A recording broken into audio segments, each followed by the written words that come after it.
casi que unas estructuras muy fuertes de la manera como construimos la administración del Estado, sigamos.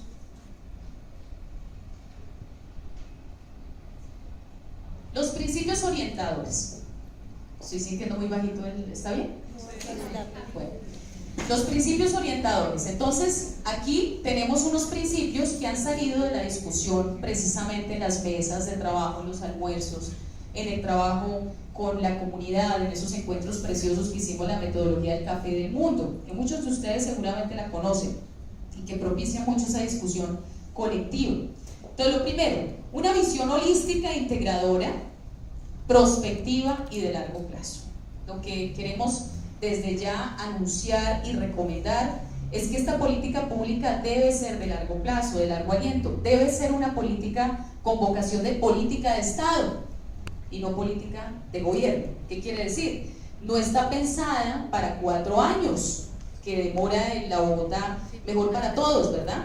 Sino una política seria, contundente, que por lo menos marque un derrotero de 15, 20 años a lo menos. Por lo tanto, tiene que ser una construcción muy bien hecha. Segundo, celebrando la diversidad como fuente de riqueza social y como criterio de planeación. Lindísimo, ¿no? La diversidad como criterio de planeación. Imagínense ustedes el reto. Esto hay que hablarlo con la Secretaría Distrital de Planeación, ¿cierto? ¿Cómo trabajamos para hacer de la diversidad un criterio de planeación?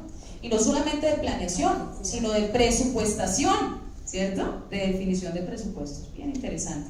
Bueno, allanando el camino para la construcción de cultura de paz y convivencia democrática. Mejor que nunca, ¿cierto? Hoy más que en ningún momento de nuestra vida. Ayer, con todas las dificultades que tuvo la refrendación de los acuerdos de paz, ustedes vieron en los noticieros, eso fue un agarrón bestial, ¿no? Porque como no estamos educados precisamente, nuestro sistema educativo, los medios de comunicación que también son educadores o maleducadores, ¿cierto? Nuestras familias no nos han educado para debatir. Entonces la gente se vuelve loca en el Congreso, ¿sí vieron? Es una locura. Entonces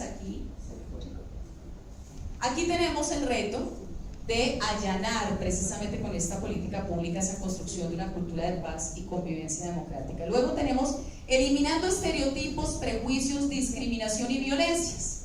Eso es un principio orientador de la política. Si la política no nos permite hacer eso, pues no estamos logrando ser coherentes con la esencia, con el sentido que tiene la misma. Buscando impactar el modelo de desarrollo y el sistema educativo. Pues sí, tenemos que decirlo con mucha honestidad.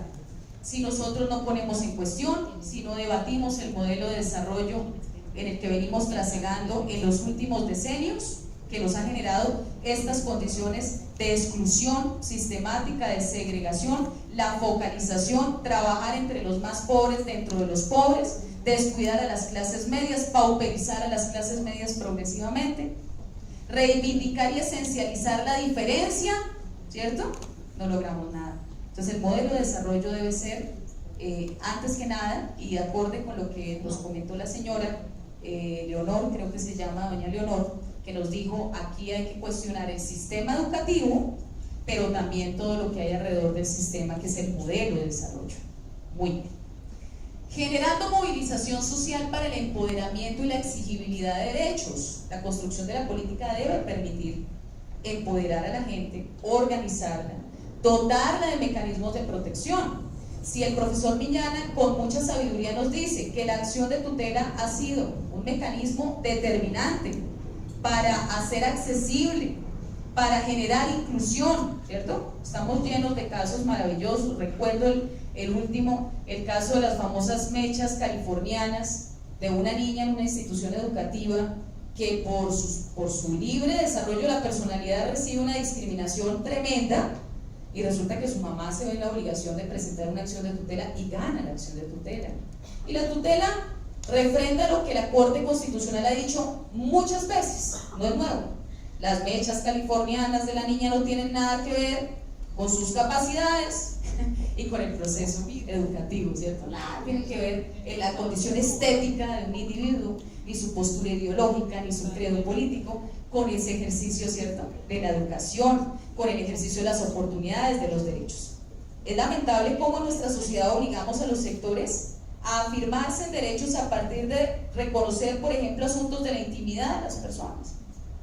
Entonces, para reconocer a los sectores LGBTI, han tenido que visibilizarse y contar cuáles son sus gustos y apetencias íntimas. Imagínense ustedes, cuando la gente no está llamada a eso, porque eso es parte del fuero íntimo de la persona humana. En nada influye en el ejercicio de sus derechos y libertades. Entonces, bueno, hemos llegado ahí porque pues tenemos unas condiciones precisamente que nos han llevado a esa situación. Promoviendo procesos organizativos de participación incidente, fortalecimiento y apropiación de lo público. Sí, señor.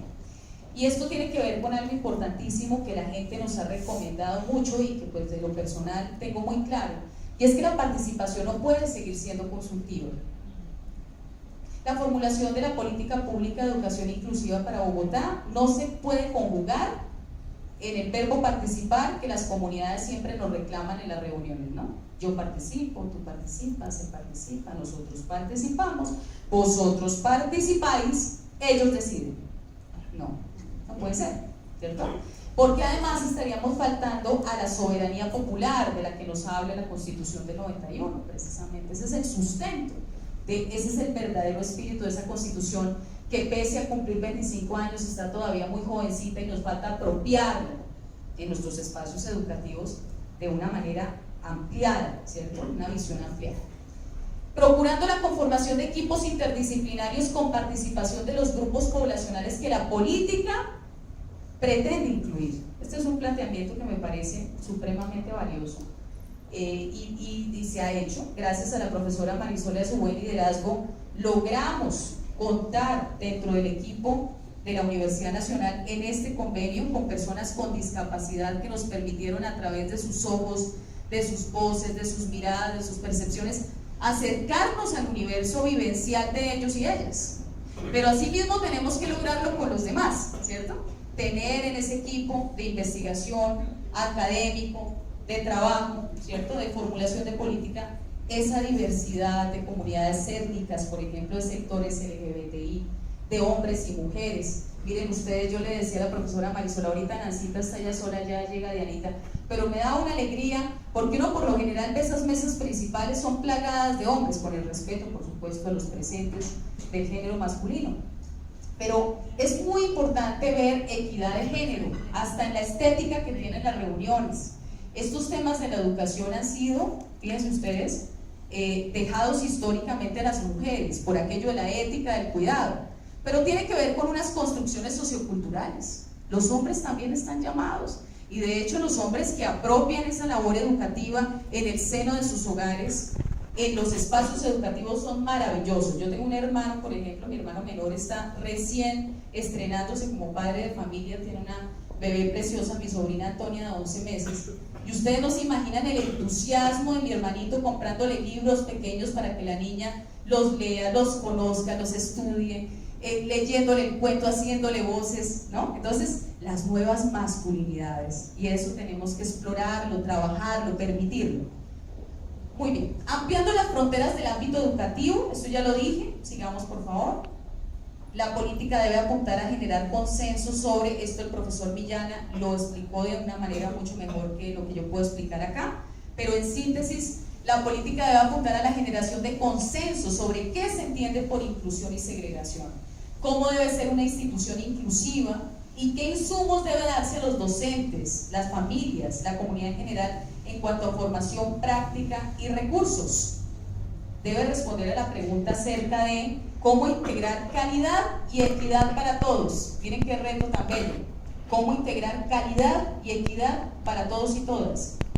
Analizar colectivamente cómo sortear de forma efectiva las múltiples barreras. Y de esto tenemos un maestro de maestros que es el profesor José Gregorio, que nos va a hablar precisamente de esas barreras, que son muchas, desafortunadamente, y que no solamente están en el ámbito del sistema educativo, y aquí tenemos unas categorías, en el ingreso, en la permanencia, en la evaluación, en la promoción y en el egreso, sino que están también por fuera, pero que impactan el sistema.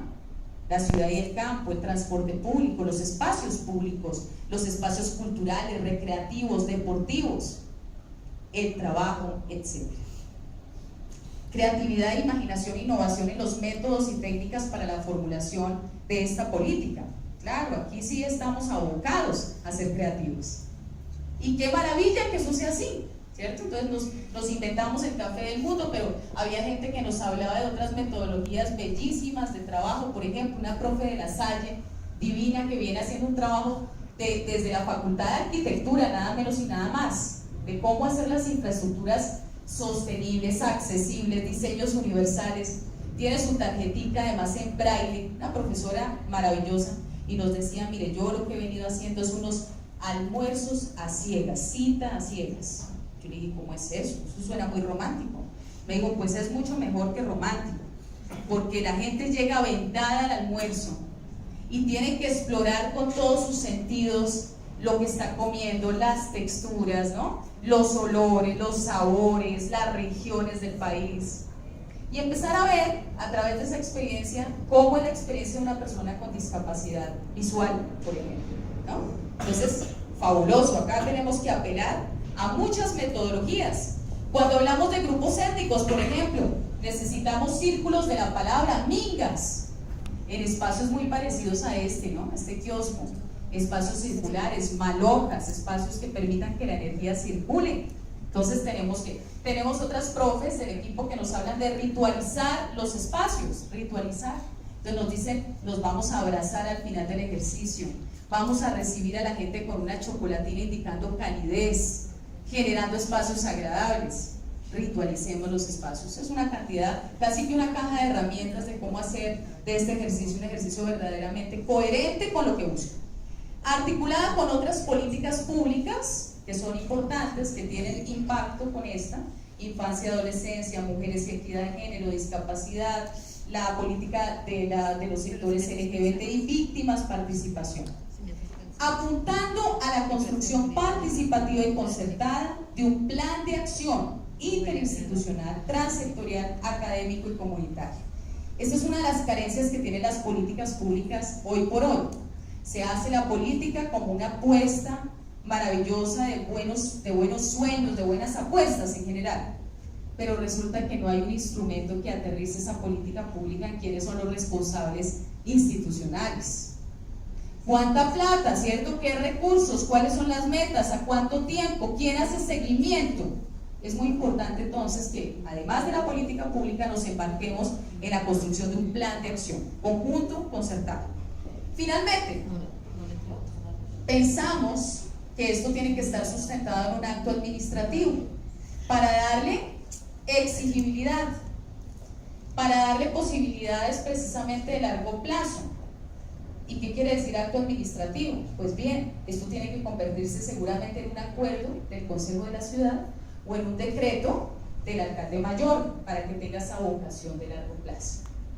Y además, asumiendo lo normativo, pues obviamente nuestros otros documentos, como los manuales de convivencia en las instituciones educativas, toman ese marco de actuación normativo y lo incluyen en sus comportamientos, ¿cierto? En sus normas internas en el funcionamiento cotidiano. Sigamos. Rápidamente, los actores. Tenemos varios tipos de actores. En esto podríamos ser muy exhaustivos, pero por el tiempo simplemente les voy a contar. Pero tenemos una matriz de actores bastante rigurosa, porque además todos y todas ustedes y las personas que no vinieron pero nos han ayudado en este caminar nos han aportado muchísimo en este aspecto. Unos actores de carácter institucional, donde tenemos aquellos organismos internacionales, agencias cooperantes. Tenemos los nacionales, ya hemos mencionado los más relevantes, los distritales y los locales. Tenemos unos actores organizacionales, donde están las redes, donde están las famosas ONG, las fundaciones, las instancias de participación, que son muchísimas en Bogotá y en las localidades. Hay una en particular creada desde el 2008, mediante un decreto, el decreto 293, que nos habla de un consejo de política educativa, consejo distrital de política educativa, consejos locales, mesas locales, habla de todo eso. Hace 8 años se expidió en Bogotá y es un espacio que, si está funcionando, ¿cierto?, nos puede servir como un espacio de articulación para discutir la política.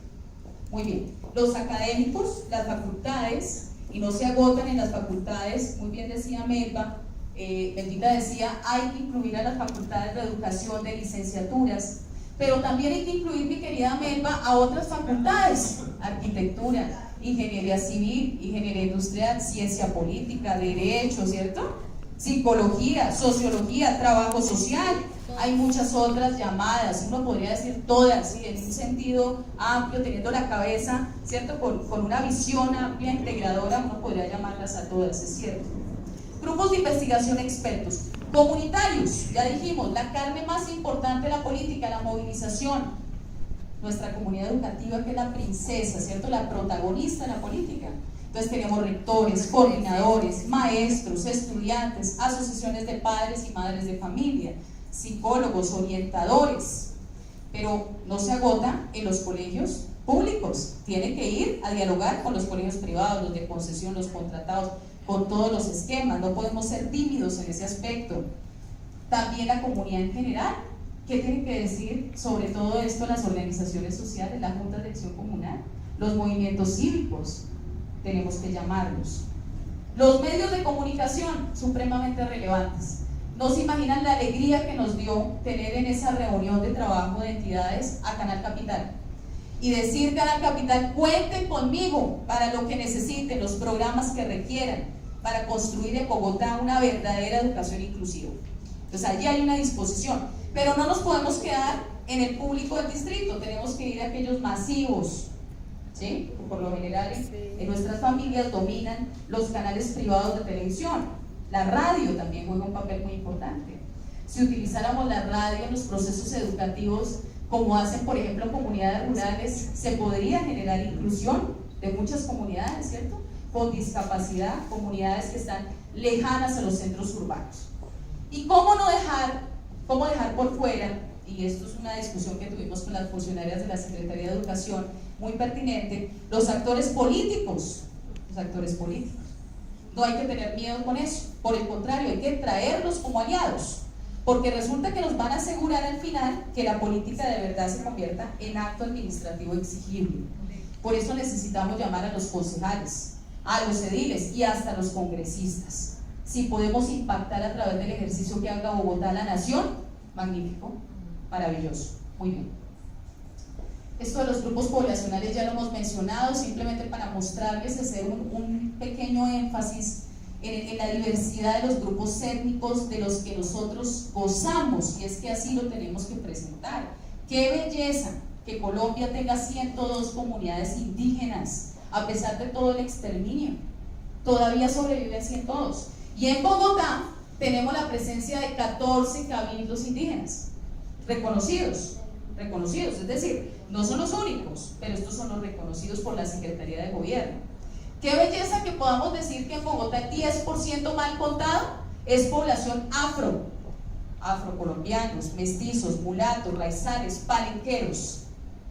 Tenemos que aprender mucho de todas esas comunidades y culturas maravillosas. No solo cuando nos dicen que va a llegar el huracán a San Andrés nos preocupamos por los raizales, venga a ver qué les pasó, o cuando nos quitaron 75.000 kilómetros de mar territorial. Entonces, muy bien, regálame la anterior un segundito. No, la anterior de actores. Muy bien, en los actores, las familias juegan un papel central. Esto se dijo en todos los encuentros, pero no las familias nucleares, ¿cierto? Papá, mamá, hijos, como siempre estamos acostumbrados, sobre todo en la teoría. En la vida real sabemos que las familias hace mucho tiempo dejaron de ser nucleares, sobre todo atravesados, como somos como país, por el conflicto armado. Tenemos mamás viudas, madres cabeza de hogar, que tienen toda la carga de responsabilidad de sus hijos. Tenemos abuelas que crían a sus nietos, tenemos tías que responden, tenemos hermanos mayores que responden por sus hermanos menores, y una diversidad de orientaciones y de diversidad inmensa. Las víctimas del conflicto, y este sector no quería dejarlo de lado. Yo sé que Marisol es una persona muy sensible, Susana Ferguson también, muchos de los que nos acompañan en este equipo, personas en condición de habitabilidad de calle. Vale la pena hablar de este tema, y pues precisamente debe ser un esfuerzo de esta política pública generar mecanismos de inserción, ¿cierto?, de oferta institucional pública en materia educativa para estas personas, que como todos nosotros son sujetos de derechos. Los contenidos rápidamente. Voy a pasar sobre esto porque entiendo que estamos ya bastante volados de tiempo. Voy a pasar sobre esto muy rápido para decirles. Vamos a mandarles la presentación, todas las presentaciones, porque es parte del compromiso de los avances, para que precisamente los que quieran puedan compartir con otros colegas y con otros miembros de la comunidad, dado que este es un proceso participativo. Entonces te invitaría, si quisieras sintetizar. Sí, sintetizar. Listo. Entonces, en cuanto a los contenidos importantes que la política pública debe discutir, debe debatir: prácticas educativas inclusivas y flexibles, adecuadas a las necesidades de todas las poblaciones, acceso, permanencia, pertinencia, evaluación y promoción en clave de fortalecimiento de proyectos de vida, formación de equipos docentes para la inclusión, Melvita, tal cual, ahí está reflejado. Pero además la incorporación de la educación inclusiva en la revisión de los registros calificados de programas de educación a docentes, que en este momento se está adelantando. Esto es una oportunidad coyuntural a la que podemos pegarle. Formación y educación inclusiva para todas las personas, no solo para poblaciones vulnerables. Yo siempre digo que la etnoeducación no era para los pueblos indígenas y los pueblos afro, que la tienen clarísimo. Era para nosotros los mestizos, que no tenemos claro de dónde venimos y por lo tanto no sabemos para dónde vamos. Entonces es para todos. Educación inclusiva en el currículo, y acá se reitera mucho el tema del programa 40x40 como una experiencia exitosa para analizar, documentar y probablemente para ampliar. Revisar el número de estudiantes por aula. Su merced me decía hace un rato, se me escapa su nombre, 45 estudiantes por aula, por Dios, ¿sí? ¿Cómo generamos condiciones de inclusión en esa situación de hacinamiento, prácticamente reventando, como dice el profesor Villana, a los profesores y en general a los grupos? Diseños universales, infraestructuras mobiliarias y dotaciones accesibles. La consulta previa. ¿Cómo no hablar de consulta previa cuando hablamos de procesos de inclusión desde la perspectiva de lo intercultural? Es un convenio internacional, el 169 de la OIT, es una norma nacional. Y además la recomendación aquí, en esto le doy crédito a la Secretaría de Educación, es apuntar a la implementación de planes distritales de acciones afirmativas de la mano de todas las entidades, pero especialmente de la Secretaría de Gobierno. Procesos lingüísticos identitarios de 16 lenguas ancestrales que hacen presencia en Bogotá. Quiero contarles, mis queridos amigos y amigas, que el distrito solo está acompañando 4, porque no hay recursos para más, porque no hay posibilidades. Necesitamos hacer de ello un trabajo con toda la intención en el marco de la política. Enseñanza universal de lenguaje de señas y de lenguas ancestrales en el currículo de formación, especialmente para docentes, ¿no? Si hay un momento en el que los mestizos, que nos corresponde, ¿cierto?, los seres humanos nos corresponde trabajar como docentes, catedráticos o conferencistas, y nos sentimos muy discapacitados, es cuando no sabemos el lenguaje de señas y dependemos de un intérprete. Y si no está el intérprete, estamos bloqueados, ¿cierto? Entonces, grave, porque eso nos habla de un problema, tenemos que remediarlo. La memoria histórica como insumo pedagógico. Hoy que hablamos tanto de la memoria, de recuperar nuestra historia, de lo que nos pasó, de curar nuestras heridas, de perdonarnos, pero a través de un reconocimiento de lo que pasó, para que no vuelva a repetirse. Sigamos. Articulación con la educación superior, indudable. Sistematizar y hacer accesibles todos estos diagnósticos, estudios, experiencias exitosas.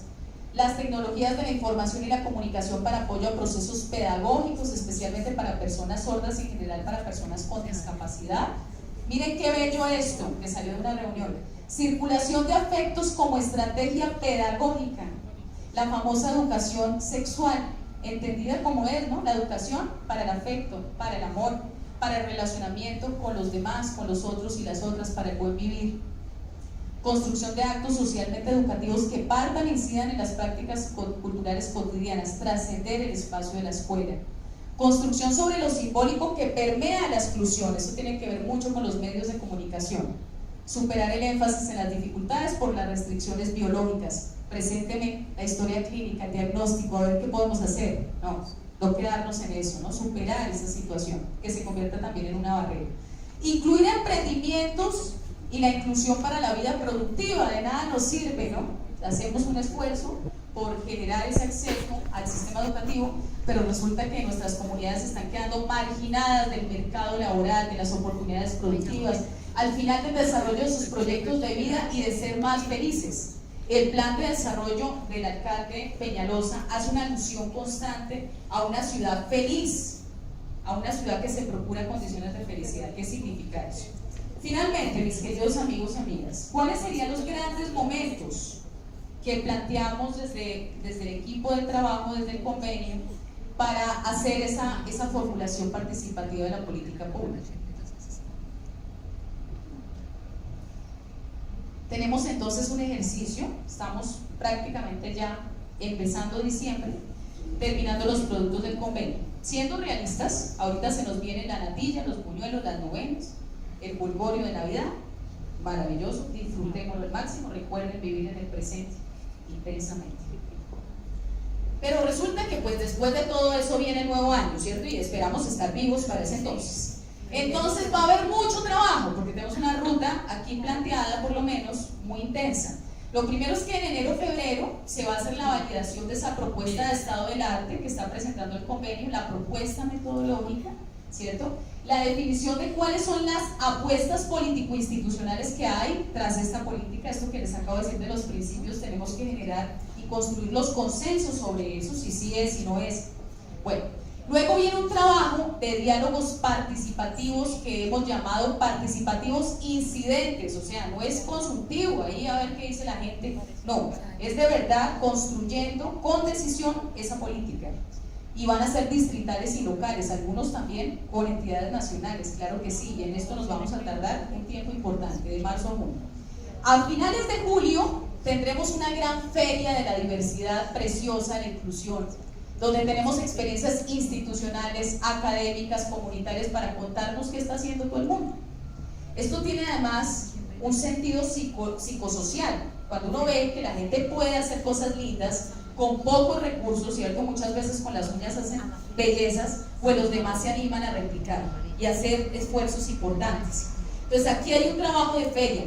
Dianita siempre nos dice en las reuniones, la Dirección de Inclusión e Integración de Poblaciones tiene 15 programas importantes, maravillosos todos. Entonces tenemos que empezar a socializar qué está haciendo la Secretaría, qué están haciendo los colegios, qué está haciendo la academia, qué está haciendo la sociedad en general, los medios para hacer inclusión. Esa feria va a ser hermosísima y está planteada, como les digo, es una propuesta, por supuesto, para julio, para pasar agosto, septiembre ya con un documento de política pública, ¿cierto? Un documento en todo caso borrador, y generar un ejercicio de validación nuevamente con la comunidad, con toda la diversidad y todos los actores. Para octubre-noviembre planeamos entonces el ejercicio concertada la política del famoso plan de acción que les comenté, que es un instrumento central. De manera que entre noviembre y diciembre, Dios quiera, porque esto todo en la vida es deseo, ¿cierto? Pero sin las utopías nada sería posible, que en diciembre estemos sacando un acuerdo, un decreto del distrito que afinque, ¿cierto? Que le dé dientes, que deje claros los compromisos institucionales y comunitarios de largo alcance que tiene la política. Muy bien. La última. Miren, esto es lindísimo, la fotocabina. Es una estrategia que utilizamos en el Café del Mundo y la gente se metía a la cabina, utilizaba distintos artilugios, accesorios y se tomaba fotografías precisamente que revelan esa riqueza, esa alegría, esa gran oportunidad de crecer todos juntos en la diversidad y en la diferencia. Muchísimas gracias.